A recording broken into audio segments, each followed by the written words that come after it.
दो तीन बातें बहुत क्लियरली बताया हूं। कल का पेपर कैसा होता है कैसा नहीं होता, इससे फर्क ज्यादा पड़ता नहीं है। ज्यादा पड़ता नहीं है बोला मैंने, पड़ता है पर, ठीक है, ज्यादा फर्क नहीं पड़ता, क्योंकि अब आज के दिन में तुम कुछ भी ऐसा तीर नहीं मार सकते, ठीक है, क्योंकि मैथ एक ऐसा सब्जेक्ट है जिसमें मैं कह रहा हूं ये बात, अब दुनिया माने ना माने, ठीक है, अगर पेपर लीक भी हो जाए ना, अभी लीक पेपर भी तुम्हारे हाथ में दे दूंगा, तब भी तुम्हारे नॉर्मल जितने नंबर आने उतने ही नंबर आएंगे, प्लस -5 भी बोल रहा हूं लीक होने के बाद, ठीक है। तो जितने तुम्हारे अभी आने उतने ही आएंगे, प्लस -5।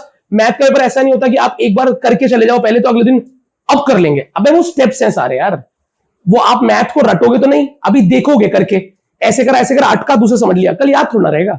इतनी मेमोरी नहीं रहती 37 क्वेश्चन में कि कौन से स्टेप में आप अटके उसके बाद उसमें क्या करना है, नहीं, आप अपने फ्लो में जो आगे कर दोगे, आपको पता होगा आंसर तो वो नहीं आ रहा जो कल आया था। अब इतना टाइम भी नहीं होगा कि काट के दोबारा कर सके। सबसे बड़ी दिक्कत ये है कि अगर टाइम बहुत होता ना, 6 घंटे होते और पेपर आज लीक हो जाता, शायद आप कल 80 में से 75 ले आते, ज्यादा ले आते, 80 में से 80 ले आते। लेकिन अब पेपर अगर लीक हो भी गया तो आप एक क्वेश्चन को गलत होने के बाद दोबारा नहीं कर सकते, इतना टाइम ही नहीं होता वहां पे।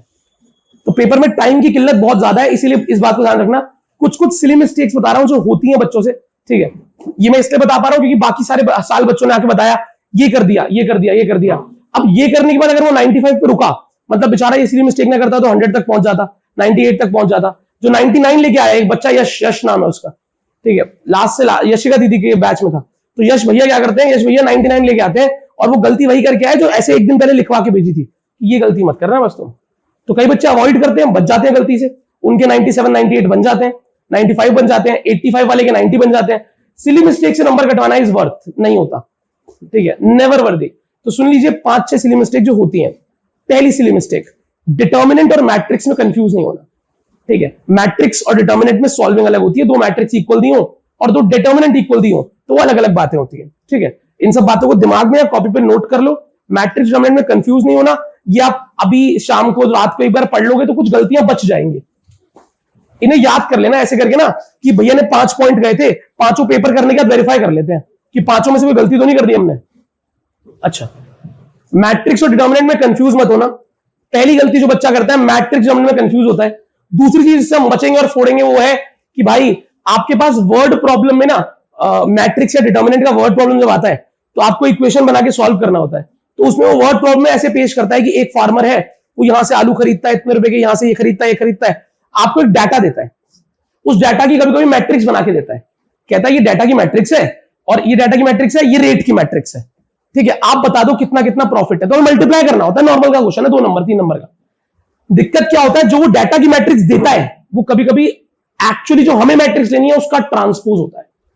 वो जो हमें एक्चुअली मैट्रिक्स परोस रहा है, हमें बस क्या देखना है, एक बात बताओ, आलू का भाव आलू की गिनती से मल्टीप्लाई होना चाहिए ना। तो जब आप मल्टीप्लीकेशन करोगे मैट्रिक्स का, इसको इससे मल्टीप्लाई करोगे तो आपको लगेगा ये आलू है, ये आलू के रेट से मल्टीप्लाई हो रहा है, ये भी आलू है, ये प्याज के रेट से मल्टीप्लाई हो रहा है। ऐसा तो नहीं होना चाहिए।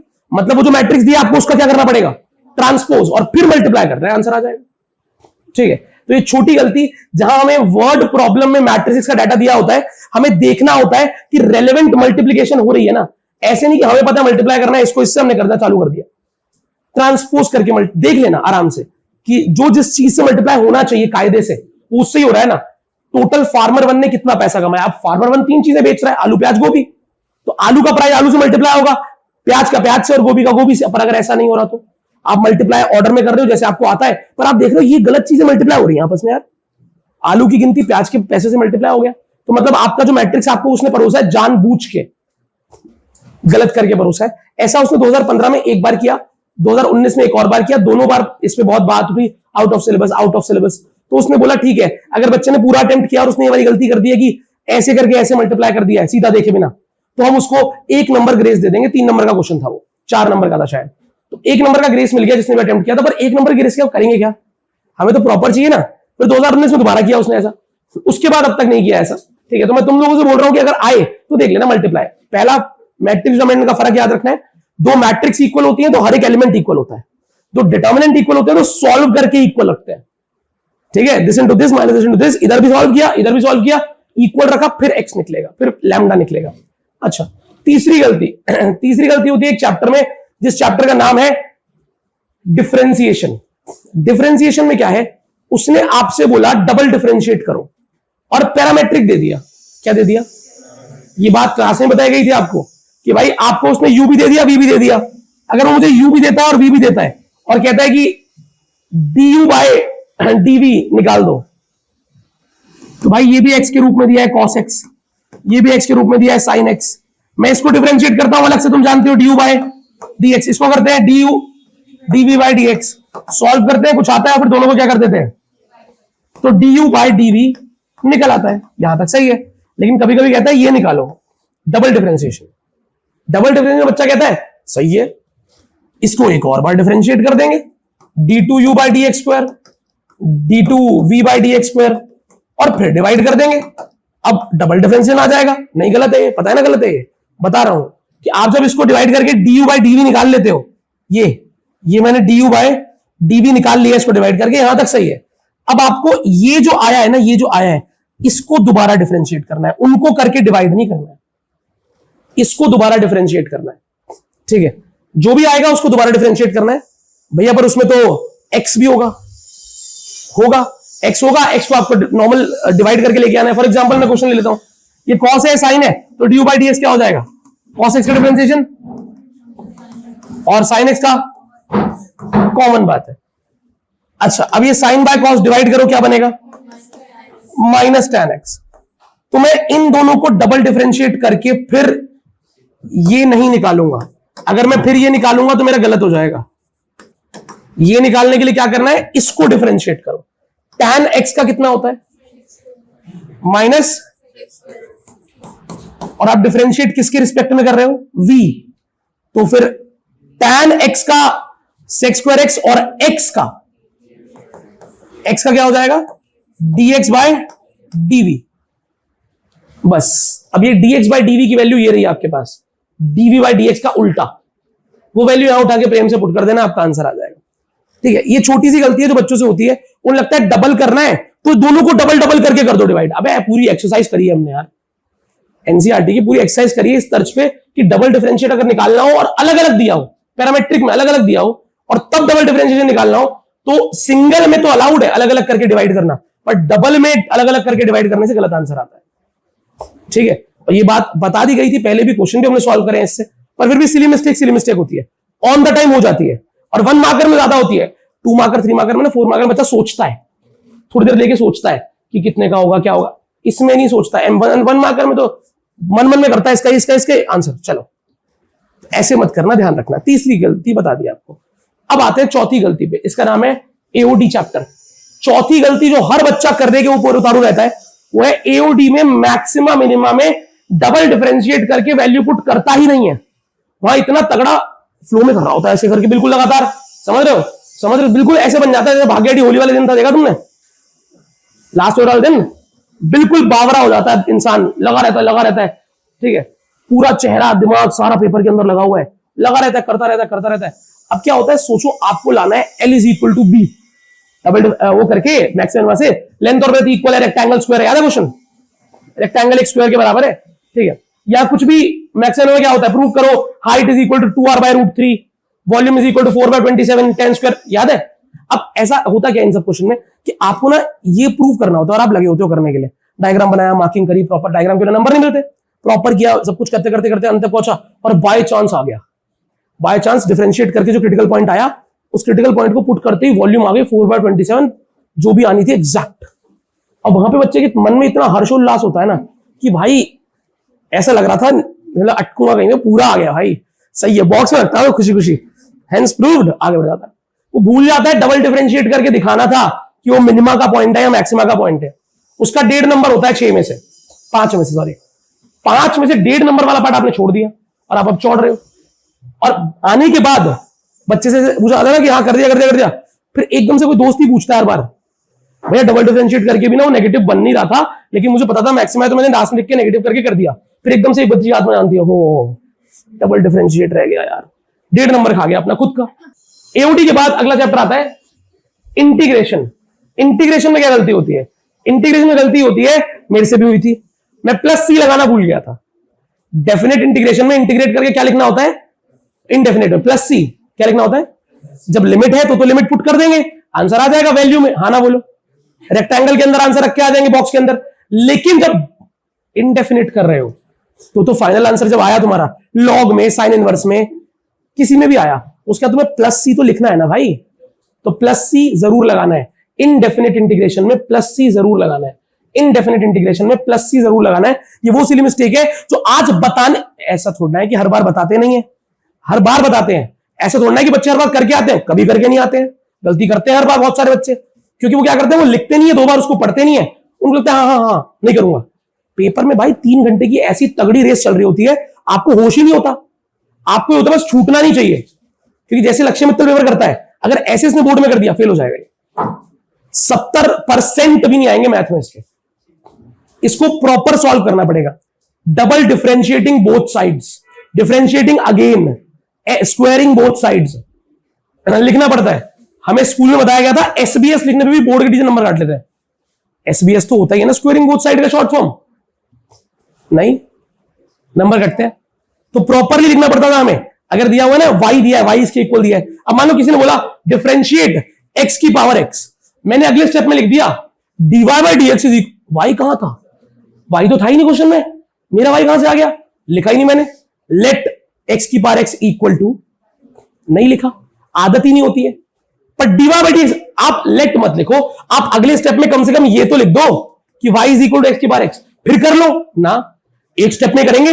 और स्टार्ट कैसे करते हैं, ये जो होते हैं कुछ बिल्कुल दिमागी बच्चे, वो अगले स्टेप में डिफरेंशिएट कैसे कर रहे हैं, dy by dx is equal to x की पावर x ब्रैकेट, ये कैसे आ गया एकदम से, कैसे तूने e की पावर लॉग कुछ लिया नहीं खुद लिख दिया, बेशरम बिल्कुल बच्चा बन जाता है। टीचर कहता है तू तुम्हें, फिर टीचर ही बेशरम बन जाता है। डायरेक्ट आता है, सुनो ये लॉग बोथ साइड नहीं लिया, e की पावर वाले तरीके से किया होगा, e की पावर भी नहीं लिया, सीधा x की पावर x, अब x की पावर x का होता है x प्लस लॉग x जो भी आता है, सीधा लिख दिया और 1 प्लस लॉग के बाद बॉक्स आंसर। टीचर कह रहा है ये तो 5 स्टेप का था, ये इसने क्वेश्चन लिखा नीचे आंसर लिखा है, क्वेश्चन भी नहीं लिखा इसने, तो ये तो पेपर में लिखा होगा, तो ये लिखा है। अब इस पे क्या मिलेगा आपको, गाली मिलेगी, गए मार्क्स।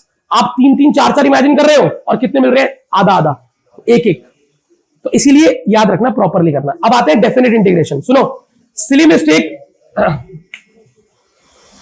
लड़के और लड़कियां बिल्कुल चुप रहे, ठीक है, ताकि हम कैटेगरी डिस्कवर कर पाए नई वाली, ठीक है। हंसे भी नहीं लड़के और लड़कियां, ठीक है।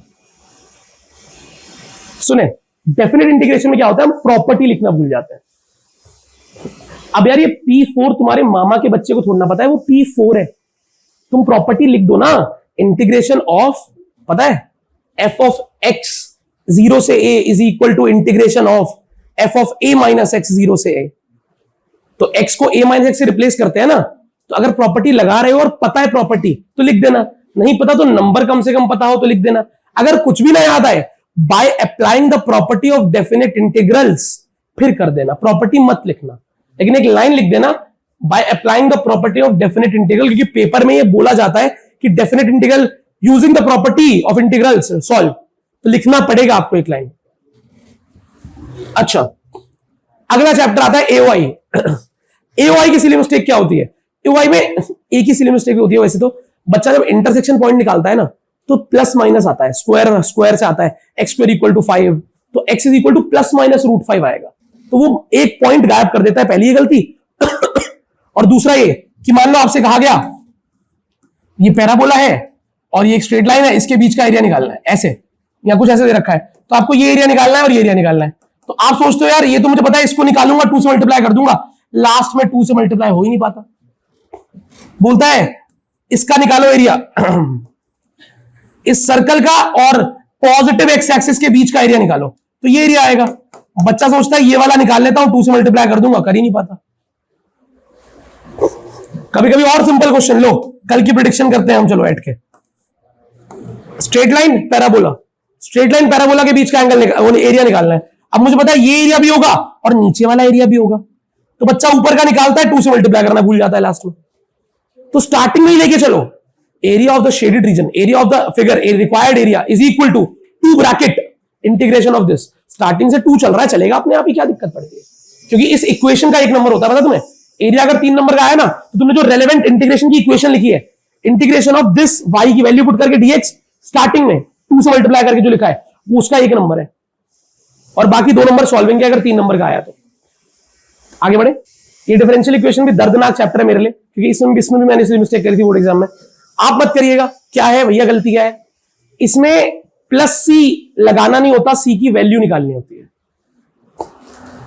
डेफिनेट इंटीग्रेशन डिफरेंशियल इक्वेशन में दो चीजें होती हैं, फाइंड द पर्टिकुलर सॉल्यूशन या फाइंड द जनरल सॉल्यूशन। जब भी जनरल निकालना है तब तो प्लस सी लिख के छोड़ दो। अब जनरल पर्टिकुलर बच्चा डिफरेंस देखता ही नहीं है, तो जब भी डिफरेंशियल का क्वेश्चन है, देखो जनरल पूछा पर्टिकुलर, वैसे पता होता है अगर तुम्हें उसने एक्स और वाई की डाटा दे रखा है लास्ट में तो पर्टिकुलर ही है। आपको इसको पूरा इंटीग्रेट करके सॉल्व करके इक्वेशन आ जाएगी, उसके बाद आपको प्लस सी की वैल्यू निकालनी है। सी की वैल्यू निकालने का एक नंबर होता है, अगर 4 नंबर 3 नंबर में आया तो सी की वैल्यू पुट करनी होती है कि जो गिवन डाटा होता है कि उसने बोला जब x 0 था तो y 5 था, तो एट x = 0 y = 5 पुट करो, सी निकल के आएगा, फिर सी को प्लेस करो। तो डिफरेंशियल इक्वेशन में सी की वैल्यू निकालना नहीं भूलना in case of particular solution. Differential equation में सी की वैल्यू निकालना नहीं भूलना in case of particular solution. ठीक है, याद रखो ये वो कीमती चीजें हैं जो आपके 12 से 15 नंबर खा सकती हैं, अभी आपको इनका अंदाजा भी नहीं है। आगे बढ़ते हैं। अगला चैप्टर क्या है? वेक्टर। वेक्टर चैप्टर में क्या होता है? वेक्टर चैप्टर में ऐसे तो कोई ऐसी खासी गलती होती नहीं है, पर अगर कभी भी आप डॉट या क्रॉस प्रोडक्ट कर रहे हो तो करके दिखाना। बस डॉट या क्रॉस कर रहे हो तो करके दिखाना, मन में नहीं 3 से हो जाएगा 9, ये हो जाएगा 4, ये हो जाएगा, आंसर लिख दिया। करके दिखाओ, प्रॉपर करके दिखाओ। If two vectors are perpendicular a dot B equal to 0 लिख दो, फिर करो। और ये परपेंडिकुलर वाला क्वेश्चन तो लेके जाओ मुझसे टॉफी समझ के कि पेपर में ये आएगा 1 मार्कर 2 मार्कर में कि ये दो वेक्टर परपेंडिकुलर है, दो लाइन 3D का भी दो लाइन परपेंडिकुलर है, P Q R A B C निकालो। तो कोई ना कोई वैल्यू गिवन नहीं होगी, लैम्डा गिवन नहीं होगा, बोलेगा दो क्वेश्चन दो लाइन परपेंडिकुलर है, इनका डीआर का डॉट 0 करना है, वेक्टर का डॉट 0 करना है, आपके पास अपने आप आ जाएगा पी क्यू आर आर जो भी निकालना होता है। ये 2 मार्कर का फेवरेट क्वेश्चन है मैथ्स का, 3D वेक्टर से। अच्छा 3D में क्या गलती होती है? देखो 3D में कुछ खासी गलती तो नहीं होती, अगर मैं तुम्हें बताऊं 3D में गलती क्या होती होगी। 3D में कोई खासी गलती नहीं होती, पहले होती थी जब डायग्राम बनाने होते थे। तो बच्चा क्या करता है आज भी 3D में ना वो लाइंस ड्रॉ नहीं करता प्रॉपर्ली। अगर आप एक इमेजिनरी चीजें ड्रॉ कर दोगे ना तो टीचर को और आपको ज्यादा क्लैरिटी मिल जाती है, बस यही है। 3D में कोई ऐसी गलती का स्कोप नहीं है, बस अगर शॉर्टेस्ट डिस्टेंस का फॉर्मूला लगाओ ना तो अपने ऊपर कृपा करके शॉर्टेस्ट डिस्टेंस का फॉर्मूला लगाना, लिखना।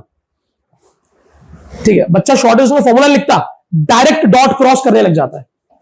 ठीक है, क्योंकि अधिकतम चांस अभी बता देता हूं, शॉर्टेस्ट डिस्टेंस का है, फुट ऑफ परपेंडिकुलर का है, मिरर इमेज का है, intersecting line point of intersection का है, यही 4 चीजें इस चैप्टर में 3D में बड़े नंबरों में 5-4 नंबरों में यही आएगा, 4 चीजें। इन चारों में से प्रश्न बनेगा और हर साल इन चारों में से प्रश्न बनता है। शॉर्टेस्ट डिस्टेंस आ जाए तो नसीब अच्छा होता है। करना क्या है उसमें? तो बस shortest distance between parallel lines अलग होता है। याद रखना, पिछले साल उसने एक झोल किया, उसने बोला ही नहीं लाइंस पैरेलल है, और बच्चे B1 क्रॉस B2 निकालने लग गए और B1 क्रॉस B2 आ गया 0, उसमें उनका समय वेस्ट हो गया। समय वेस्ट हो गया तो अब जब 0 आ गया तो समझदार बच्चा समझ पाता है, अच्छा B1 क्रॉस B2 0, दो पैरेलल वेक्टर का क्रॉस 0 होता है, मतलब दोनों लाइंस पैरेलल है। अरे यार इसमें तो दूसरा फॉर्मूला लगेगा, A2 - A1 क्या cross B vector upon mod of B vector. ये तब लगता है जब दोनों के B वेक्टर आप सेम बना दो। ठीक है दोनों के B वेक्टर सेम बना के लगाना होता है, बताया था सिखाया था, फिर भी अगर लगे कोई संदेह है तो जरूर पूछ लेना। अब यहां तक चीजें बहुत आम चलती हैं कि भाई फॉर्मूला लिखना है 3D में, कोई गलती नहीं करनी, फॉर्मूला लिखना है 3D में, फॉर्मूला लिखना है, लाइन पैरेलल है तो चेक कर लेना है पहले, समय वेस्ट नहीं करना। ठीक है, आगे बढ़ते हैं। अब आता है प्रोबेबिलिटी। एलपीपी ले लेते हैं। एलपीपी में कोई खासी गलती होती नहीं है, बस ये होता है कि एलपीपी का क्वेश्चन में कहता हूं हमेशा सब्र से करो, वो ना फ्री के नंबर है। एलपीपी के 5 नंबर 4 नंबर फ्री में मिलते हैं हर बार, तो एलपीपी बहुत सब्र से करना, बहुत सब्र से, आराम से। उसमें ना इंटरसेक्शन पॉइंट निकालना होता है लाइंस का, है ना। तो वहां पे बच्चे कई बार कहते हैं तेज तेज करते हैं, गलती करते हैं। आप लेके चलो, लाइन को स्टार्टिंग में नाम दे दो, L1 ये लाइन है, L2 ये लाइन है, L3 ये लाइन है, सॉल्विंग L1 एंड L2, फिर सॉल्व करो आराम से, सॉल्व करो, क्रिटिकल पॉइंट आएगा, बॉक्स बनाओ। तो एलपीपी को बहुत आराम से और प्रेजेंटेबल तरीके से करना, वरना दिक्कत हो जाएगी। पता है एलपीपी का ग्राफ बनाने के लिए आएगा, अच्छे से बनाना, अच्छे से बनाना। ठीक है, साफ साफ बनाना, शेडेड रीजन निकल जाएगा। पर मुझे अभी भी रहता है कि लास्ट ईयर मैथ्स का पेपर उन्होंने ऑप्टिमल दिया, एमसीक्यूज में रुला दिया, बाकी सारा पेपर ठीक था, अच्छा था।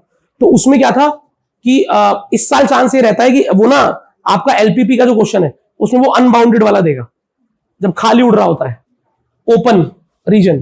ठीक है, किसी ना किसी सेट में आने का चांस है, तो बिल्कुल स्किप मत करना, फ्री के नंबर है एलपीपी के। और अनबाउंडेड में भी कोई मुश्किल थोड़ा है, वो तो सिंपल ही है, एक स्टेप आगे करना होता है, 2 स्टेप आगे बस। अच्छा अभी एक बार एक फॉर्मूला शीट जिसकी रिक्वायरमेंट होती है मैथ्स में, वैसे तो नहीं होती पर प्रॉपर्टीज की बहुत होती है, मैट्रिसेस, डिटर्मिनेंट्स, इनवर्स के कुछ फॉर्मूले दिख जाएं जो इस साल बोर्ड एग्जाम के लिए रेलेवेंट है, ठीक है। तो अब वो फॉर्मूला शीट जो प्रिंटिंग पे है, आपको अब से 15 मिनट 20 मिनट बाद मिल जाएगी। फॉर्मूला शीट यहां से लेके जाना। ये क्वेश्चन जो अभी मैं आगे लेके आने वाला हूं, ये हर चैप्टर के 5-5 तो नहीं है, देखो सच कहूं तो किसी का 1 भी है, किसी के 7 भी है। टोटल हमारे 13 चैप्टर है, तो 13 5 65, तो 65 अप्रॉक्स क्वेश्चन है। ये क्वेश्चन आपको ये नहीं कह रहे कि आप इन्हें कर लो, ये क्वेश्चन कह रहे हैं आते हैं ना, नहीं आते तो ट्राई, नहीं आते तो होगा ही नहीं, आते हैं बढ़िया बात है, अगर लगता है कि ट्राई करना है तो कर लेना। ये स्लाइड्स आपको मिल जाएंगी, आप शैलेश बोलोगे शैलेश पीडीएफ भेज दो, वो पीडीएफ भेज देंगे, ठीक है। प्रिंट कराने में उसको टाइम लगेगा, तो मैं नहीं चाहता वेट करके समय खराब करो अपना, ठीक है। तो आप ले लेना, मैं लास्ट में आपको इन सारे क्वेश्चन की झलक भी दिखा दूंगा, कुछ इंपॉर्टेंट चीजें हर चैप्टर की बताते बताते, ठीक है। टोटल 13 चैप्टर 13 स्लाइड्स, किसी का 1 क्वेश्चन, किसी के 4 क्वेश्चन 5 क्वेश्चन। अभी पहले टाइम स्टैम्प की बात कर लेते हैं। पेपर का फॉर्मेट किसको पता है? फॉर्मेट सेक्शन ए में कितने एमसीक्यू आते हैं? 20, अच्छी बात है। सेक्शन बी में अभी ध्यान सुनना भाई, ध्यान से देखो, सुनो, मैं तुमसे फिर बोल रहा हूं, अब तक जो मैंने बोला वो गलतियां जो तुम करने वाले वो बताया था, वो इंपॉर्टेंट सबसे ऊपर। सेकंड नंबर पे अगर कुछ इंपॉर्टेंट है कल के लिए, तो ये जो बता रहा हूं, पेपर छूट गया भाई रोते रह जाओगे, याद रखना। मैं तुम्हें बोल रहा हूं कोई हद नहीं रहेगी तुम्हारी पेपर छूट गया तो। और जब छूटता है ना, मैथ छूटता है, पता है मैथ में बुरी बात क्या है? मैथ के छूटे हुए क्वेश्चन जो हम स्पीड में कर रहे होते हैं उनमें भी दिमाग लगता है, और जब डर हो जाता है ना कि छूटने वाला है, तो पैनिक में दिमाग चलता भी नहीं। तो एक एडवांटेजेस स्थिति में रहना है अगर तुम्हें, कि तुम ये टीचर बोले बेटा हाफ टाइम हो गया, और आप बोलो अरे मोर देन हाफ पेपर हो गया, टीचर बोले आधा घंटा बचा है, आप बोलो सब हो गया कुछ नहीं बचा है। ये जो एटीट्यूड अगर आ जाता है तो कॉन्फिडेंस और आता है कि ठीक है जो बचे हुए भी है उन्हें भी तोड़फोड़ करते हैं क्वेश्चनों में आराम से, क्योंकि तुम जानते हो तुम्हें डिफरेंशियल सॉल्व करना तो आता है, तुम जानते हो बेसिक इंटीग्रेशन तो आता है, बाय पार्ट्स पार्शियल तो आता है, तुम्हें पता है कि भाई बेस थ्योरम में कुछ तो लिखना आता है। अरे बोलो यार अच्छा, अरे मैंने प्रोबेबिलिटी का एरर नहीं बताया तुम्हें? प्रोबेबिलिटी एलबीबी रह गया था, प्रोबेबिलिटी का एरर ये होता है, प्रोबेबिलिटी से क्या है, बच्चा वो E1 E2 E3 लिखता ही नहीं है। ए इवेंट क्या है? जो उसने गिवन दिया है बेस थ्योरम में कि ये तो हो रहा है, बताओ क्या प्रोबेबिलिटी है कि इस तरीके से हो। तो जो तरीके होते हैं वो E1 E2 E3 होते हैं, और जो मेन चीज हो रही होती है वो ए होता है, ए इवेंट। तो आपको इनके नाम लिख देने हैं बस, ए E1 E2 E3, A by E1 A by E2 A by E3, ठीक है। क्वेश्चन में गिवन होगा आपको, तो आपको लिख देना है बस, ठीक है। तो ये बस ध्यान रखना। और जो निकाल रहे होते हो आप, वो होता है प्रोबेबिलिटी ऑफ E अपॉन ए। कोई एक रास्ता वो चाह रहा होता है, इस रास्ते से हुआ है काम, इसकी प्रोबेबिलिटी बताओ, तो P ऑफ E बाय ए आपको निकालना होता है। चार्ट वाला मेथड आपको बता दिया है, टॉप 7 क्वेश्चन 6 क्वेश्चन यहां पे आ भी जाएंगे, आपके पास ये स्लाइड का स्कैनर भी आ जाएगा। एक बार गो थ्रू कर लेना, आज पूरे दिन में कुछ ज्यादा मत करना। वैसे तो मैं स्टैंप लगा देता हूं, एनएसपी मदद करेंगे आपकी, एनएसपी मदद करेंगे आपकी। जिस बच्चे ने शिद्दत से एनएसपी करे हैं मदद करेंगे, जो बच्चे कह रहे हैं हमने भैया यूलाइक भी करी थी, आज के दिन में कुछ यूलाइक को यूटिलाइज कर ले, मैं बोलूंगा अगर तुमने यूलाइक करी थी और तुम यूटिलाइज करना चाहते हो, सिर्फ एमसीक्यू कर लेना, यूलाइक के एमसीक्यूज कर लेना। हद से टाइम मिल जाता है 2 मार्कर जो डाउट्स थे, तुम्हें पता है टोटल 2 मार्कर होंगे 15-20 जो पूरी यूलाइक से तुमने करा था, ठीक है। और एमसीक्यू कितने होंगे? 40-30 टोटल एमसीक्यू इसी के आसपास है। तो 30-40 एमसीक्यू देखना कोई बड़ी बात नहीं है, क्योंकि एमसीक्यू में ना छोटा कॉन्सेप्ट पूछता है, हमने बड़े बड़े क्वेश्चन की तैयारी करी है।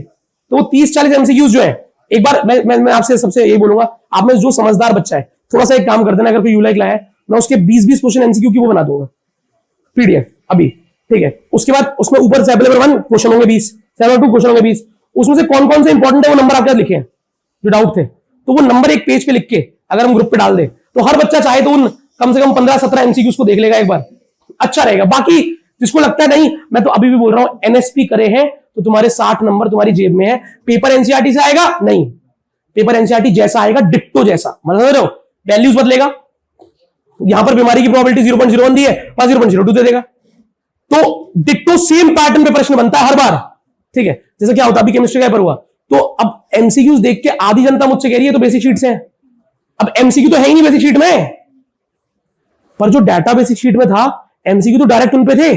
पर जो बच्चा कह रहे नहीं मैं हूं अंधा रट्टू, मैं तो रट के गया हूं, एग्जैक्ट आएगा तो बेसिक शीट से, वरना तो मेरे को नहीं आता कुछ भी, उनके लिए तो लल्ले लग गए होंगे उनके, समझ रहे हो। वो देख दो, मुझे पता है कौन है 2-4 जिन्होंने पूरा प्रयास किया कि वो बेसिक शीट रट के जाए, रट के भी गए होंगे, लेकिन पेपर में डायरेक्ट नहीं परोसता कुछ भी, वो एनसीईआरटी का डिटर्मिनेंट वाला क्वेश्चन भी उठाएगा तो 7 की जगह 8 कर देगा, वहां पे कुछ बदलेगा। अंकल आपको इतना बता दिया जाता है, एनएसपी में मेंशन क्वेश्चन के अलावा आपको प्रश्न का पैटर्न देखने को मिलेगा ही नहीं। खतरा सिर्फ एमसीक्यू से होता है, उसके लिए भी आपने खूब प्रैक्टिस करी है। जिसने एनएसपी भी करे उसको सारे कॉन्सेप्ट आते हैं जो एमसीक्यू के लिए जरूरी है। भैया एमसीक्यू ना कर पाए, इतना समय ना हो तो क्या करें, फॉर्मूला शीट याद कर लियो भाई, डायरेक्ट फॉर्मूले पे न्यूमेरिकल आता है एमसीक्यू का, कोई भारी नहीं होता न्यूमेरिकल एमसीक्यू का। ठीक है, सबसे ज्यादा टाइम खाते हैं एमसीक्यू, हमें सबसे कम टाइम उन्हें देना है।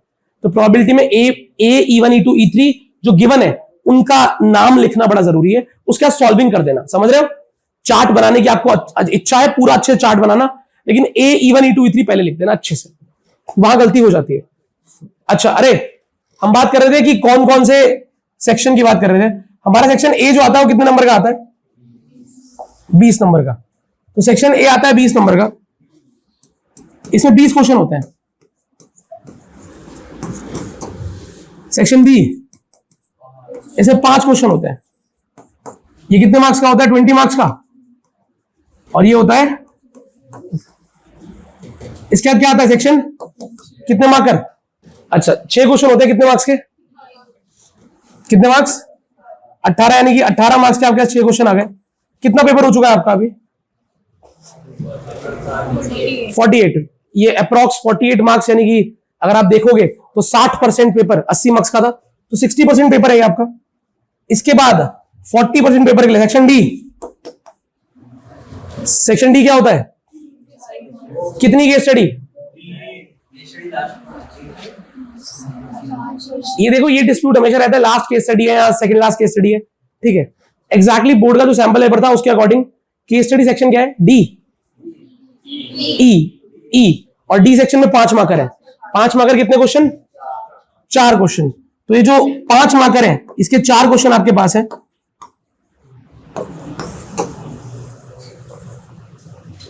और लास्ट है सेक्शन, कितने question, 3 case study each of 4 number. अच्छा अब देखना जरा ध्यान से, this is 60% paper and this is 40% paper. Reasoning बताने का मेरा मन तो नहीं रहता कि अब तुम्हें पहले मैं ये समझाऊं कि मैं ऐसा पैटर्न क्यों बना रहा हूं, तो इसलिए फिर भी थोड़ा बता देता हूं। कल को बच्चे ना अपने पैटर्न फॉलो करते हैं, फिर कहते हैं छूट गया। देखो अगर जो बताया जाएगा तरीका उसको करने से आपका 3-4 नंबर का छूट जाए, वर्स्ट केस आज तक नहीं हुआ, फिर भी हो जाए, तो याद रखना अगर तुम इसके अलावा अपना वाला करते ना तो 3-4 का ना छूटता, कम से कम 20-25 का छूटता। अगर पेपर बहुत लेंदी बना तो अपने मन पे मत चलना, तुम्हारा मन 1 मार्कर को भी 5 मार्कर जितनी इंपॉर्टेंस देता है, क्योंकि सॉल्व तो करना ही है ना, सॉल्व तो करना है। 40% पेपर में कितने क्वेश्चन है, 3 और 4 7। ठीक है, ऑब्वियसली पार्ट तो 3 मार्कर में भी हो सकता है, पार्ट तो 2 मार्कर में भी हो सकता है, find this and this, part इनमें भी हो सकता है, पर ओवरऑल क्वेश्चन कितने हैं, ये 4 और ये 3 7। 40% पेपर 7 क्वेश्चन, और यहां क्वेश्चन देखना 6, 5, 11 और 20 कितने, 30। तो अब पहले ध्यान से इस चीज को देखो कि तुम्हारा मन तो चैप्टर पे चलता है ना। अगर यहां पर एक क्वेश्चन डिटर्मिनेंट का आ जाए, 3 इक्वेशन सॉल्व करनी है, तो तुम्हारे लिए तो वो भी क्वेश्चन है। और अगर यहां पर एक क्वेश्चन आ जाए 3D का 2 मार्कर में है, इसमें आपके लिए वो भी क्वेश्चन है। वो हो सकता है 4-5 मिनट ले कि 7-8 मिनट ले, लेकिन एक विजन चल रहा है ना 8 मिनट तक। ज्यादा अलग अलग दिमाग लगाना नहीं पड़ता अगर हम पहले इसे निपटा दें तो। 40% पेपर का मतलब है सारे बड़े बड़े क्वेश्चन जो आपने एनएसपी में देखे थे आपको यहां मिलने वाले हैं। तो एनएसपी वाले क्वेश्चन हो गए, आपने जो इंपॉर्टेंट क्वेश्चन करे पूरे साल क्लास में, आपको वो यहां मिलने वाले हैं इन 7 क्वेश्चन में। इन 7 में वही इंपॉर्टेंट कॉन्सेप्ट है जो चिल्ला चिल्ला के हम बोल रहे थे आपसे, ये पक्का आएगा, ये पक्का आएगा, ये पक्का आएगा, पता है मैक्सिमम का आएगा, पता है कि वो क्या बोलते तुमसे, बेस थ्योरम, कभी कभी एरिया निकल आता है इसके अंदर। ठीक है, तो हमें पता है ये 4-5 क्वेश्चन हमें पता है आने हैं, तो यार इनकी हम प्रैक्टिस भी करके जा रहे हैं, तो पहले इसे निपटा लेते हैं शांत दिमाग से। तो पहला प्रहार ही इस पे करना है राइटिंग टाइम में, उसके बाद इस पे प्रहार करना है। और इसमें भी किस पे, जो कम क्वेश्चन में ज्यादा नंबर दे रहा है। 6 क्वेश्चन के 18 नंबर, और यहां पर अप्रॉक्स 6 जितने ही क्वेश्चन है पर कितने नंबर है, 10। इसमें नंबर अप्रॉक्स सेम है पर क्वेश्चन कितने हैं, 20। अलग अलग कॉन्सेप्ट पे गो थ्रू करना पड़ेगा। ठीक है, देखो इसीलिए याद रखो कि कई बार कुछ कॉन्सेप्ट्स और कुछ चैप्टर बहुत अच्छे होते हैं, तो आपको पता रहेगा यहां पे कि क्या आपको करना है। तो पहला हमारा सिंपल एक्शन रहेगा कि हम डी और ई पे छलांग मारे। हर साल क्या होता है, एक बार एमसीक्यू एक बार केस स्टडी मुश्किल आती है, या तो एमसीक्यू या तो केस स्टडी। अब केस स्टडी डिफिकल्ट आने के बाद बच्चा कांपता है। मैं कहता हूं यार कांपना तो है नहीं, रूल तो वही है फिजिक्स वाला सेम। हमने फिजिक्स में जो रूल सीखा था, क्या सीखा था कि छोड़ दो, अटक रहा है क्वेश्चन, ज्यादा दिमाग लगा रहा है क्वेश्चन, मैथ में आपको बेसिक सॉल्विंग आती है। अब मुझे पता है इक्वेशन दे रखी है, मैक्सिमम निकालना है। हर साल एओडी की केस स्टडी ज्यादा आती है, केस स्टडी आ गई, अब करने लग रहे हो, अटक रही है। जितना तुम्हारी समझ में है किया, रुके, सोचा, कुछ गलत तो नहीं कर दिया, अरे वो मैंने शायद गलत कर दिया, काटो मत, लाइन खींचो, दोबारा स्टार्ट कर दो। काट के भी तो दोबारा स्टार्ट करोगे, लाइन खींचो दोबारा स्टार्ट कर दो, पूरा कर लो तो ऊपर वाला काट दो बेशक, ठीक है। लेकिन अगर आप मैथ में अटक जाओ तो अटकने के बाद रुकना नहीं है।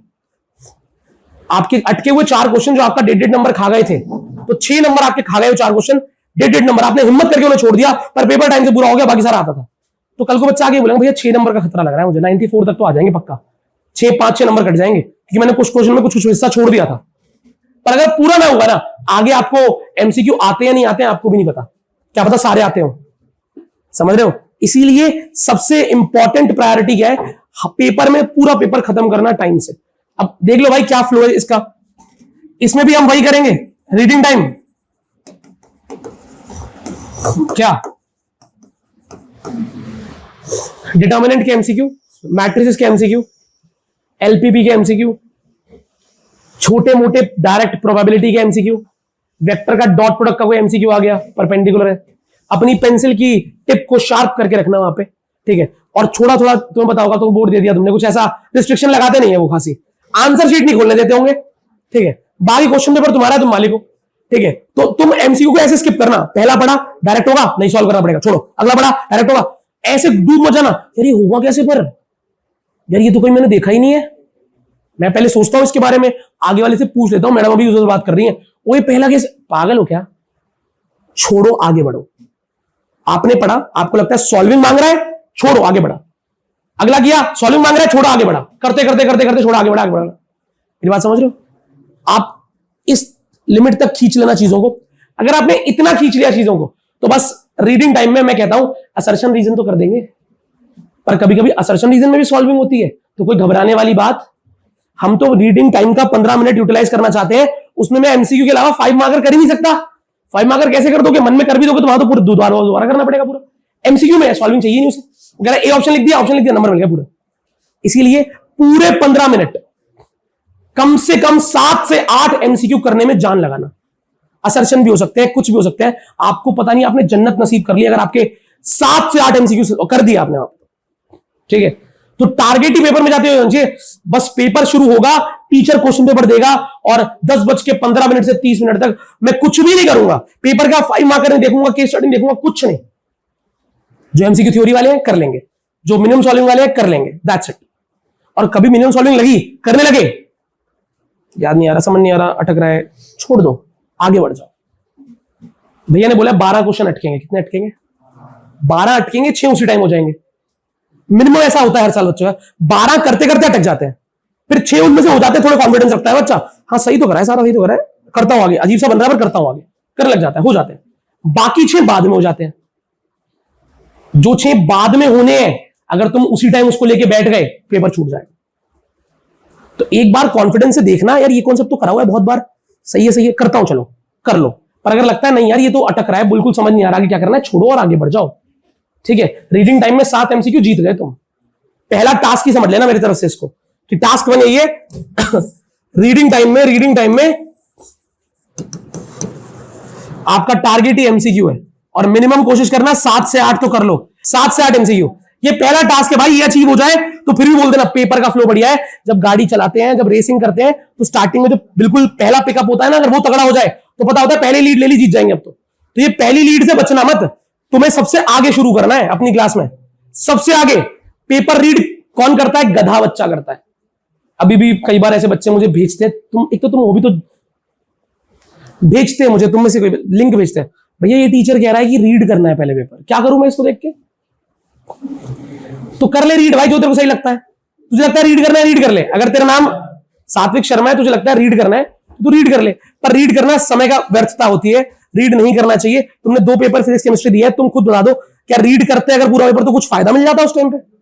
पैनिक स्टेट आ जाती है, पता है, 2-3 क्वेश्चन को देख के बहुत तगड़ी। क्या कह रहे हो, एमसीक्यू से भी आ गई थी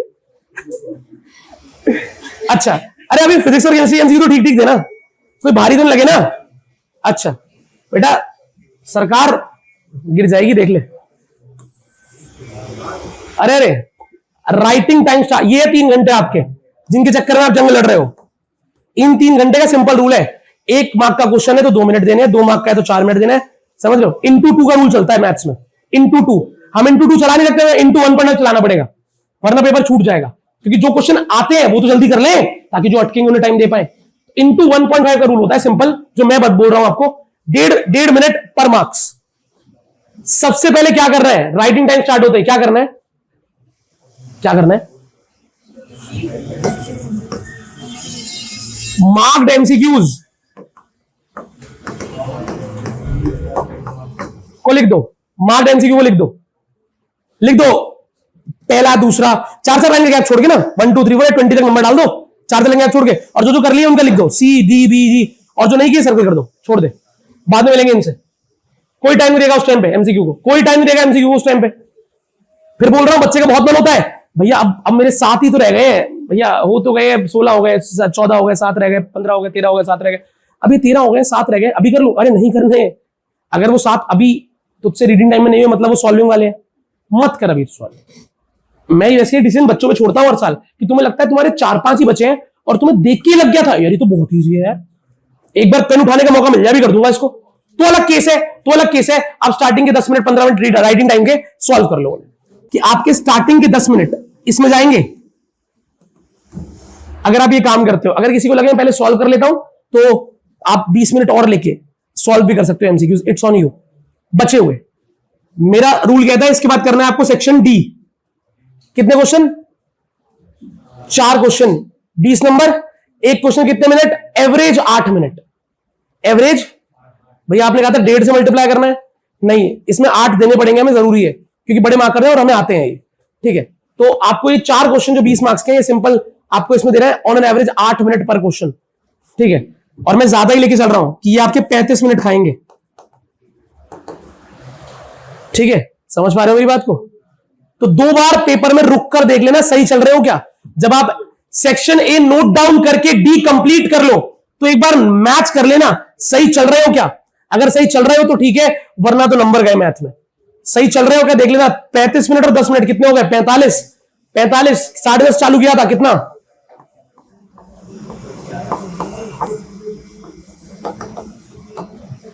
बस इस बात का ध्यान रखना भाई, सेक्शन ए लिखकर नोट करके, जो करे थे वो नोट करके, और सेक्शन डी पूरा करने में अगर आप 11:15 तक 11:15 बजे हैं तो ठीक चल रहे हो, ठीक चल रहे हो। मैथ में तो मल्टीपल चेक्स होना चाहिए, 5-6 बार चेक करना चाहिए, ताकि अगला क्वेश्चन स्पीड में कर लें, ठीक है। क्योंकि जो आता होता है ना उसको बच्चा एक खुशी से करता है, तो धीरे धीरे होता है वो थोड़ा। हमें जो आता है उसको थोड़ा थोड़ा सा स्पीड में करना है, इतना भी नहीं कि गलती हो जाए। तो इसीलिए 11:15 पे आपको सेक्शन ए जो मार्क किया था वो लिख लिया और सेक्शन डी कर लिया।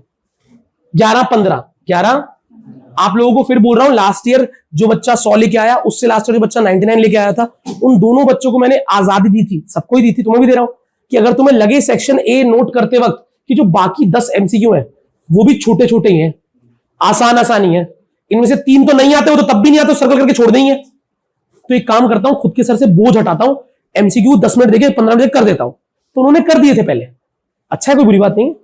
आपने एमसीक्यू 15 मिनट में रीड तो करे हैं, आपने हर एमसीक्यू को रेट किया है, मैं तो रेटिंग करवा देता हूं उनसे। बच्चे मुझसे पूछते थे, लास्ट क्लास में रुक गए 4 बच्चे कि अगर मुझे लगे 10 मिनट में हो रहा है तो क्या करूं। मैंने कहा भाई अब तो स्टार्टिंग में एमसीक्यू क्वेश्चन पेपर लेके चल रहा है ना, कुछ तो तू सॉल्व कर रहा होगा एमसीक्यू, आगे आंसर मार्क कर दिया, कुछ तुझे लग रहा है भाई ये गए, ये तो बहुत समय लेगा, सर्कल, और जो कुछ लग रहा है अरे स्टार लगा दो, ये तो आसान है, ये तो राइटिंग टाइम मिलते ही कर दूंगा, इसको स्टार लगा दे। अगर तेरे स्टार वाले तुझे लगता है 5-7 है और तू कर पाएगा राइटिंग टाइम स्टार्ट होते ही, आसान है, कर दे यार, कोई दिक्कत नहीं है। ये तेरा टाइम 15-20 मिनट ऊपर चला जाएगा और क्या हो, 11:30 तक हो जाएगा तेरा, हाँ ना बोलो। लेकिन 2 सेक्शन का बोझ हटना बहुत अच्छी बात है, क्योंकि वो 20 क्वेश्चन है ना, गिनती देखो उनकी, ऐसा लगता है अभी 20 क्वेश्चन बचे हैं, समझ रहे हो, नहीं आया क्या। तो अगर आपको लगे तो आप यहां पर वो स्टार वाले देखो, 2 तरह के एमसीक्यू होंगे जो तुमसे नहीं होंगे, एक तुमसे हो गए होंगे रीडिंग टाइम में, एक जो पता है तो यार बहुत खलनायक सा लग रहा है, बहुत समय लेगा, सर्कल, और एक लग रहा है राइटिंग टाइम स्टार्ट होती कर दूंगा इसको, बस थोड़ा लिखना पड़ेगा इसके लिए, स्टार तुमने जो कर दिए, उसके अलावा स्टार वाले अगर 5-6 हैं और लग रहा है बहुत ईजी है भैया करने हैं, बस कर देना, ठीक है भाई। अपने 11:15 को 11:30 मान लेना तब, ठीक है, हाँ ना बोलो, क्योंकि जो नहीं आता वो तो तब भी सर्कल करके छोड़ना है, तब भी सर्कल करके छोड़ना है, करना तो उसे है ही नहीं, बाद में ही करेंगे। इसके बाद आता है सेक्शन ई, करेंगे सेक्शन ई। ऑन विल है, करा, देखा, हो रहे हैं, करते गए, दो दो पार्ट होते हैं कई बार ना, और पार्ट मिल जाते हैं कई बार। सेक्शन डी में तो और पार्ट होता ही है, ठीक है। तो आपको सेक्शन ई में और पार्ट मिला, आपने देखा, समझा, जो कर पाए कर दिया। कई बच्चे कहते दोनों कर दिया, दोनों करने का मैं बाद में या पहले? बाद में। पहले तो चूज कर रहा है, देखो दोनों की स्टडी में से कौन सी करनी है, आराम से देख ले। अगर दो ऑप्शन दे रखे हैं तो आराम से देख ले, ये या ये, जिसमें ज्यादा पार्ट्स हैं, जिसके ज्यादा आता है वो उठाया और कर दिया, और सर्कल मार दिया कि इसको यार दोबारा देखूंगा एक बार, ठीक है, समझ रहे हो। और जो भी क्वेश्चन अटक जाए करते करते, 1 मिनट का कॉन्फिडेंस देना, और फिर भी अटके तो छोड़ के आगे बढ़ जाना। 12 नंबर का है ये, 12 कितने नंबर का है, मल्टीप्लाई करो 2 से,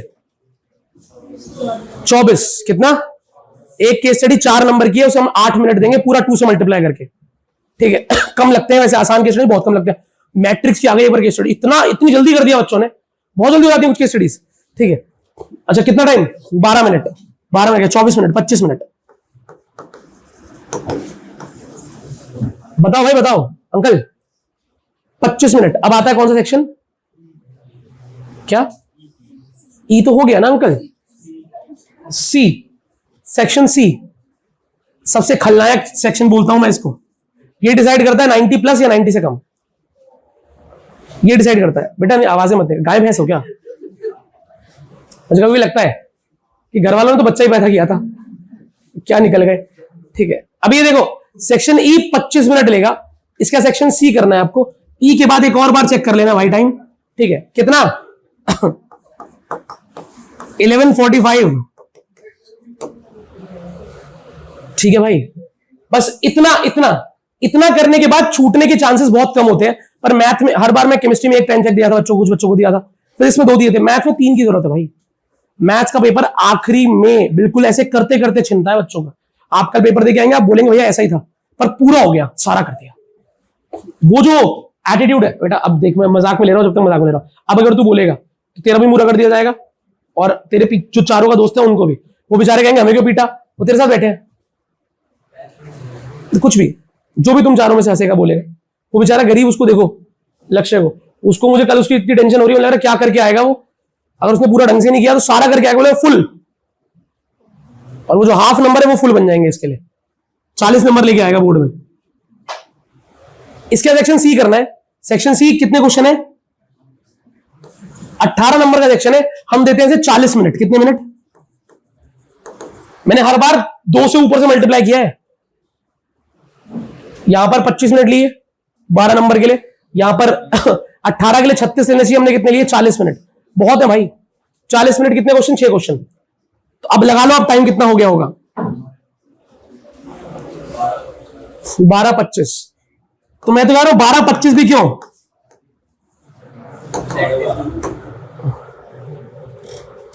अभी हर जगह एडिक्वेट टाइम एक्स्ट्रा जोड़ा, यहां मैंने 5 मिनट एक्स्ट्रा जोड़ दिए, यहां भी जोड़ दिए, तो टाइम भी ज्यादा लिया है, और स्टैम्प पे भी आगे 5 मिनट जोड़ दिए, ताकि पैनिक स्टेट का कोई मतलब ही ना हो आपका, ठीक है। अब बस ये याद रखना कि अगर ये चीज आपकी मैच हो जाए, पहली मैच ना हो तेज हो जाना, अगले सेक्शन में तेज हो जाना, दूसरी मैच ना हो अगले में भी तेज हो जाना, तेज तेज करोगे तो पेपर पूरा ही होगा। अगर तुमने लास्ट चीज देखी कि भैया एक काम करते हैं, सब छोड़ते हैं, A D E C order याद रखते हैं, सी के बाद चेक कर लूंगा 12:30 हो रहे नहीं हो रहे, 1:30 होने में 2 मिनट बचे होंगे, समझ रहे हो। आखिरी में चेक मत करना। अभी तुम्हें पता है, समझदार बच्चे को पता है अब मेरे क्या बचे हैं, कुछ 10 से 12 एमसीक्यूज और 5 क्वेश्चन, और 1 घंटा है मेरे पास। ये मैच होने के बाद कुछ नहीं छूटता, रख दे वहां पे। ये मैच होने के बाद कुछ नहीं छूटता, सब कुछ टाइम से कंप्लीट हो जाता है अपने आप ही, समझ रहे हो। अगर ये मैच हो गया तो इसके बाद तुम्हें पता तुम्हें क्या करना है। जिसने पहले सेक्शन कंप्लीट कर लिया होगा वो देख लेगा भाई, नहीं करेगा सेक्शन बी करना है, वैसे तो बी करना है, इसके बाद बी करना है। लेकिन ये जो ऑर्डर है ना, ये याद ही नहीं होता बच्चे को, तुम्हें याद कर लेना है भाई, याद कर लेना है, याद कर लेना है, याद कर लेना है। ए डी ई क्या बोला मैंने, अब ऐसे याद करोगे तो टाइम से भूल जाओगे। A D 11:15, A D E 11:45, E 11, A D, एक और बार, ए डी ई 11, और फिर सी 12:30 12:30 सी 12:30 या 12:30 से 12:30 व्हाटएवर, इसको बोल लेना 5-6 बार। पेपर में कुछ याद नहीं आता। शायद भैया ने 12:15 कहा था, अभी तो 12 बजे हैं, मैंने 11:15 कहा था। समझ रहे हो? तुम तेज होना भूल जाओगे, धीरे हो जाओगे। मैम पानी लाओ एक गिलास यार। इसीलिए याद रखना इस बात को, ठीक है। A D 11:15, A D E 11:45 और सी 12:30, सी 12। श्योर हो? पक्का श्योर हो? एडी 11:15, एडी 11:15, ई 11:45, सी एडी 11:15 बोलो, ई 11:45, सी 12:30। डन। सी के बाद तुम्हारा बी बचेगा, बी कर लेना। और ए के जो एमसीक्यू बचे होंगे वो जैसे पेपर खत्म हो जाता है, आपके पास आधा घंटा बचना चाहिए according to my time stamps जो है। अभी अगर आप बहुत तेजी में करेंगे ना, तरीके से तेजी में, तो सच बता रहा हूं सारे टाइम स्टैम्प से पहले कर दोगे आप। और मैं जानता हूं आप में से कुछ 10 बच्चे मिनिमम बता रहा हूं, 10 बच्चे आके बोलेंगे सारे टाइम स्टैम्प से पहले कंप्लीट हो गया था हमारा। आपके पास मिनिमम आधा घंटा बचना चाहिए according to this time stamp. अगर आधा घंटा बच गया तुम्हारे पास, उस आधे घंटे में जो जो सर्कल किए हैं, again in order of their marks, पहले 5 मार्कर में जो अटका था, केस स्टडी में जो अटका था, 3 मार्कर में जो अटका था, 2 मार्कर में जो अटका था, फिर एमसीक्यू में जो अटका था, सबको दोबारा क्वेश्चन नंबर डाल के हम रीसॉल्व करेंगे, या जहां पे लगी जगह वहां थोड़ी सी बची है वहां कर लेंगे, और कुछ ना कुछ करते रहेंगे आधे घंटे में। चीटिंग का स्कोप लास्ट के 10 मिनट में रखना है, जब टीचर वहां से कलेक्ट करना शुरू कर देता है। अगर पेपर हर साल की तरह आया, हर बच्चा टीचर को रोकेगा, हमें चीटिंग का टाइम मिलेगा। हर बच्चा कहता है मैम 1 मिनट, बस 1 मिनट, 1 मिनट, 1 मिनट, क्या लिख रहा है पता नहीं, 1 मिनट, 1 मिनट, 1 मिनट। आपको वहां पे खूब टाइम मिलेगा, टीचर उससे बिड़ रहा है कलेक्ट करने के लिए। तुम आराम से अपने आगे पीछे वाले से कुछ एमसीक्यू में, समझ रहे हो, एमसीक्यू तो ऑप्शन है ना भाई, उसको स्टार्टिंग में टाइम बचे तो पहले एमसीक्यू सॉल्व मत करना। एमसीक्यू भैया 4 सर्कल कर रखे हैं, अरे बाद में करिए ना यार, वो तो लास्ट में एबीसीडी ऑप्शन पूछ लेगा किसी से, नहीं समझे? तो चीटिंग करना तब जरूरी है जब आपने 1-2 नंबर के लिए बिड़ रहे हो। कि कोई भी मैथ में ऐसे चीटिंग नहीं कर सकता कि मान लो आपने बच्चे से पूछा, ओए 5th ये बताइए 5 मार्कर का दूसरा, वो कह रहा है ओए एरिया निकाल दे। अबे वही तो निकल एरिया निकालना पता है भाई मेरे को, वो कह रहा है इंटीग्रेशन लगेगा। अबे ठीक है, कह रहा वाई डीएक्स कर दे, वाई डीएक्स। अबे क्या बताएगा वो तुम्हें 5 मार्कर में? इसलिए एमसीक्यू में पूछना समझ में आता है, 5 मार्कर में पूछने कोई मतलब। अच्छा ठीक है, याद रखना पेपर में ही समझ में आएगा ये टाइम स्टैम्प क्यों लिखवाए, क्यों काम आए। क्योंकि आप में से जो बच्चे यहां पे नहीं है, या जो है भी, मैं यहां से 5 बच्चों के नाम भी ले सकता हूं, पर नहीं लेना चाहता। मैं चाहता हूं कोई भी ऐसा ना हो कल, पर फिर भी यहां 5-6 बच्चे ऐसे बैठे हैं जो ये सुन तो रहे हैं, वो करेंगे अपनी मर्जी का ऑर्डर। पेपर छोड़ के आएंगे, छोड़कर बताएंगे भी नहीं। कुछ तो बता देते हैं कि भैया 10 नंबर का छूट गया, 12 का छूट गया, ठीक है भाई अब छूट के क्या करना है, वो बताएंगे भी नहीं और ऑर्डर गलत करके आएंगे। भाई तरीके से कर ले यार, इस तरीके से बेस्ट तरीका है ही नहीं। आप कुछ भी कर लो, पेपर छूटता ही है मैथ्स में, ठीक है भाई। डिफरेंशियल में 2 स्टेप फालतू कर दोगे तो लंबा हो जाएगा ना क्वेश्चन यार, ठीक है भैया। अभी जो 65 5 क्वेश्चन पर चैप्टर जो मुझे इंपॉर्टेंट कॉन्सेप्ट्स लगे वो यहां पर है, मैं एक बार फिर भी आपको अवगत करा देता हूं उनसे, ठीक है। ये 4 क्वेश्चन है रिलेशन फंक्शन के। ये तो आपके कौन से वाले, इक्विलेंस वाले, कौन से वाले, इक्विलेंस। इसके बाद ये है हमारे कौन से वाले, आईटीएफ। आईटीएफ में 1 या 2 मार्कर में ये और ये आना तो कंपलसरी है, ऐसे क्वेश्चन। ये 3 मार्कर में आ जाते हैं कभी कभी, जो आप देख रहे हैं। मार्क्स साथ में लिखे तो आपके लिए रेलेवेंस रहेगा। ये क्वेश्चन है मैट्रिसेस के, किसके? अब ये वाला क्वेश्चन जो मैट्रिसेस का, ये 3 मार्कर का फेवरेट क्वेश्चन है। 3 मैट्रिक्स दी होती है और आपको पता होना चाहिए पहले किसको मल्टीप्लाई करना है ना। तो आप मल्टीप्लाई करेंगे ऑर्डर देख के, और फिर उसके बाद अपना 0 के इक्वल है, एक्स में क्वाड्रेटिक बनती है, कई बार तो क्वाड्रेटिक का रूट निकल जाता है, ठीक है। ये बहुत एक्सक्लूसिव क्वेश्चन है, बहुत एक्सक्लूसिव, बहुत। और ये वाला भी तुम्हें पता होगा, बहुत easy, sum of symmetric and skew symmetric matrix. और ये वाला प्रूफ करना है, सिंपल, ठीक है। तो ऐसे क्वेश्चन जो है, ये पैटर्न है, ये पैटर्न आपको आता है तो टाइम वेस्ट मत करना, नहीं तो एक बार ट्राई कर लेना, ठीक है। ये कौन सा क्वेश्चन है? ये है डिटर्मिनेंट्स के इक्वेशन वाले क्वेश्चन। ये ए दे रखा है, बोल रहा है ए इनवर्स निकाल के वेरीफाई कर दो, कर देंगे, मल्टीप्लाई तो करना है। यहां पर वो वर्ड प्रॉब्लम आ गई, कौन सी वाली? ऐसी वाली, ऐसी वाली वर्ड प्रॉब्लम है, जिसे मैट्रिक्स बनाएंगे और फिर ax = b इक्वेशन बनेंगी। निकाल देंगे। अच्छा, ये है एरिया ऑफ ट्राइंगल डिटर्मिनेंट से पता होगा 1 1 1 x1 y1 x2 y2 date solve करना है, हाफ से मल्टीप्लाई करना है। ये डायरेक्ट क्वेश्चन एमसीक्यू है तो कि डेट ए की वैल्यू दे रखी है और एडजॉइंट ए के डेट की वैल्यू पूछी है। ठीक है, तो ये वो 4-5 चुने हुए कॉन्सेप्ट है जो पेपर में बहुत ज्यादा इंपॉर्टेंट। ये देखो यार, कॉन्टिन्यूटी का जो क्वेश्चन है ये आपके सामने दे रखा है कि ये आपको पता है 3 से मल्टीप्लाई 3 से डिवाइड करना है, लिमिट चेंज करनी है और एलएचएल आरएचएल दोनों सेम ही है, नॉट इक्वल टू 0। ये क्वेश्चन जो तुमने देखे हैं ये वाले, इसमें तो पता है इसमें e की पावर x लेना है, लेकिन इसमें तो जरूरत ही नहीं है, ये तो नॉर्मली हो जाएगा, रूट एक्स का कर देंगे लास्ट में 1/2 रूट एक्स। ये जो है ये पैरामेट्रिक वाला है, ये तुम्हें याद होगा शायद, ये क्वेश्चन पैरामेट्रिक वाला dy/dx निकालना है अलग अलग डिफरेंशिएट करके। शायद इसका आंसर cot 3t आता है, शायद ये वही है, if I am not wrong, मुझे नहीं पता है बोला है, अच्छा वो वाला नहीं है। ये एक क्वेश्चन है बेटा, y दे रखा है आपको dy/dx को प्रूफ करना है, प्रूफ वाले तो स्टार ही लगा दो, ये तो खींच के भी कर देते हैं हम लास्ट में। और ये वाला तुम जानते हो फेमस क्वेश्चन है एग्जांपल है शायद, नहीं एक्सरसाइज का है, एनसीईआरटी की एक्सरसाइज का है, लास्ट एक्सरसाइज का। और एक ये वाला क्वेश्चन है, ये वही है, दोनों साइड लॉग ले लो या फिर ई की पावर से कर दो, कैसे भी कर दो। ठीक है, तो डिफरेंशिएशन में ये इंपॉर्टेंट है, कॉन्टिन्यूटी का बेसिक क्वेश्चन याद है, लिमिट सॉल्विंग करनी होती है आपको। अब ये है एओडी। एओडी में आपको पता बता भी चुका हूं, बहुत भारी चैप्टर है, इसमें आप ध्यान से देखेंगे तो ये वाला क्वेश्चन काट देना भाई। ठीक है, ये वाला क्वेश्चन मैं पहले ही काट दे रहा हूं क्योंकि ये स्कैनर तुम्हारे पास आएगा, तुम देख लेना इसमें।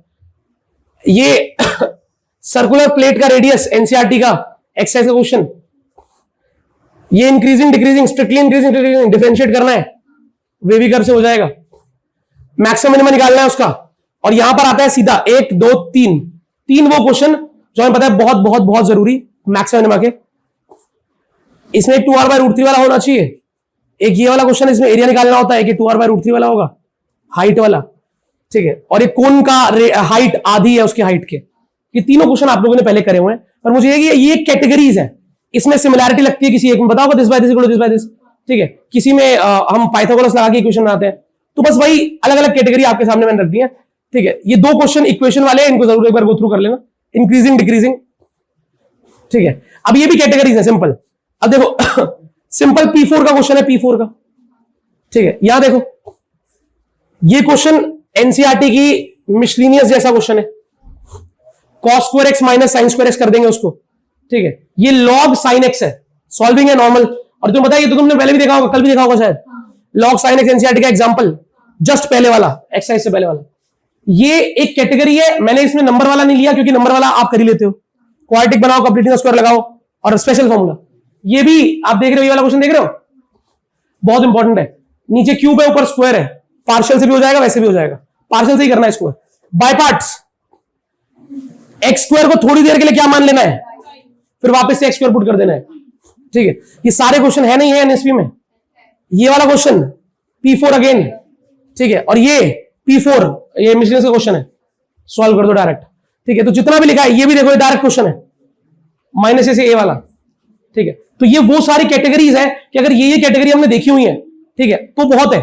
मैं बोलूंगा आज ही बच्चा मुझसे कहता है भैया मैं ये वाले कर लूं प्रैक्टिस, ठीक है, प्रैक्टिस करने का फायदा जरूर होगा, इस टाइप के क्वेश्चन तुझे मिलेंगे, लेकिन पहले मैं वो कर लूं चैप्टर मुझे आते हैं। पागल है, दोपहर को 3 बजे के बाद कुछ भी ऐसा चैप्टर नहीं उठाना जो आपको मुश्किल लगता है, उसके नए क्वेश्चन नहीं करने।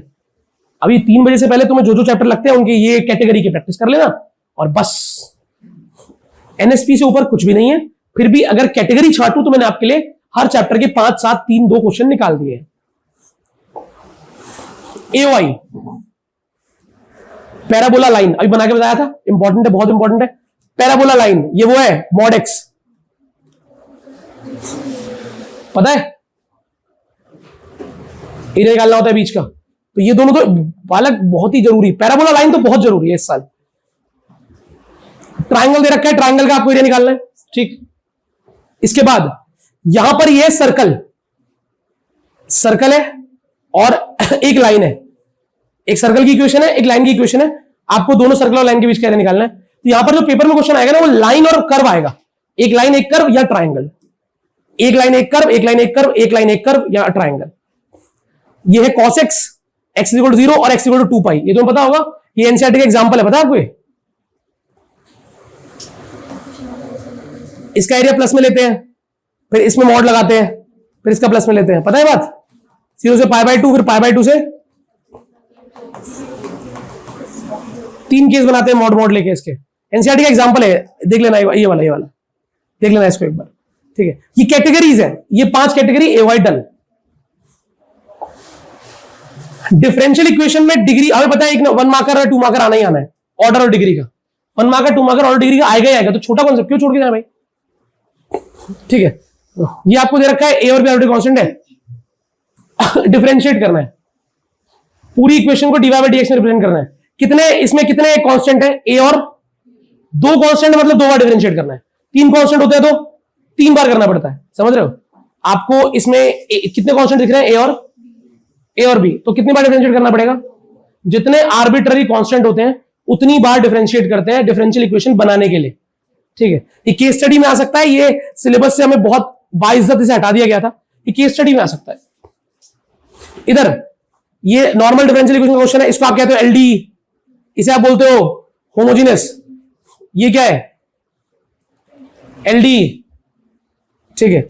और ये वो एक क्वेश्चन जो ऐसा क्वेश्चन एक कर भी रहे थे हम पहले, वो उस दिन आपने लोगों ने डाउट लिया था, रेट वाला एक वर्ड प्रॉब्लम है सिंपल डिफरेंशियल की, इसका आने का चांस मिनिमम है, ज्यादा तो 1 2 3 4 पक्का पक्का।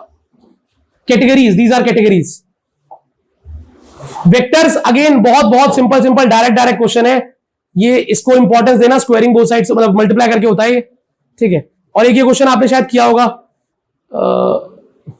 एक क्वेश्चन है C.D 15 दिया होता है, आपको पता होगा, उसको एक बार अच्छे से देख लेना। C.D 15 बता दे रहा हूं, ये सारे सेम है कैटेगरी, कुछ अलग नहीं है वेक्टर में, बस मुझे ये कि कुछ ऐसा बच्चा छोड़ ना जाए, कोई स्पेशल चीज जो बाद में उसे लगे यार ये तो जो कल भेजे थे उससे अलग है थोड़े से, ठीक है। तो ऐसा मैं नहीं कह रहा वो इंपॉर्टेंट है, वो भी इंपॉर्टेंट है, वो प्योर एनएसपी एक्सट्रैक्टेड थे, ये प्योर एनसीईआरटी एक्सट्रैक्टेड है, ठीक है। एनसीईआरटी या एनसीईआरटी में जो कॉन्सेप्ट हर साल रिपीट होते हैं वो वाले हैं।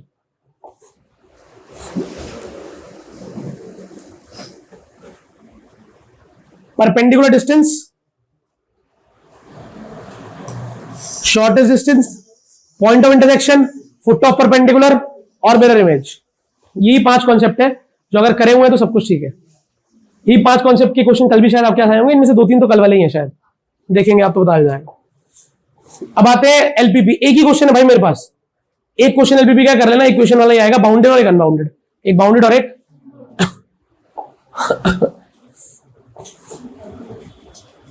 यह प्रोबेबिलिटी।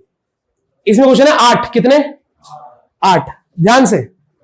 बेस थ्योरम टेस्ट वाला, बेस थ्योरम 2 डायमंड कार्ड खो गए हैं, 2 कार्ड खो गए हैं, ठीक है। बेस थ्योरम बॉल, एक रेड बॉल है ब्लैक बॉल है, अगेन बेस थ्योरम बॉल वाला क्वेश्चन, ठीक है। बॉल वाले ज्यादा आते हैं इसलिए लिखे हैं। डाइस वाला क्वेश्चन, ये नॉर्मल पता है आपको वाला क्वेश्चन, ये तो बहुत नॉर्मल क्वेश्चन है, डायरेक्ट वैल्यू लगाते हैं। ये 3 मार्कर 4 मार्कर में देखा गया, अब ये 3 मार्कर में आएगा, 4 में नहीं आएगा, ठीक है।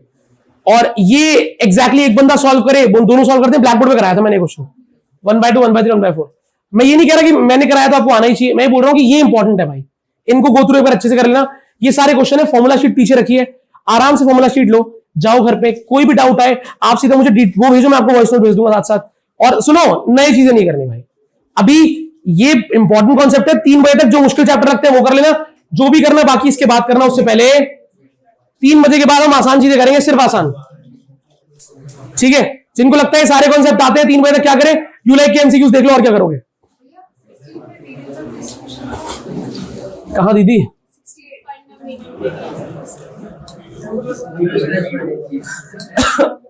प्रोबेबिलिटी डिस्ट्रीब्यूशन किया है अगर हमने, तो मैं उसका फॉर्मूला उसमें लिखा है नोट्स में, मैं मार्क कर देता हूं आप लोगों को, डायरेक्ट फॉर्मूला लगाना होता है।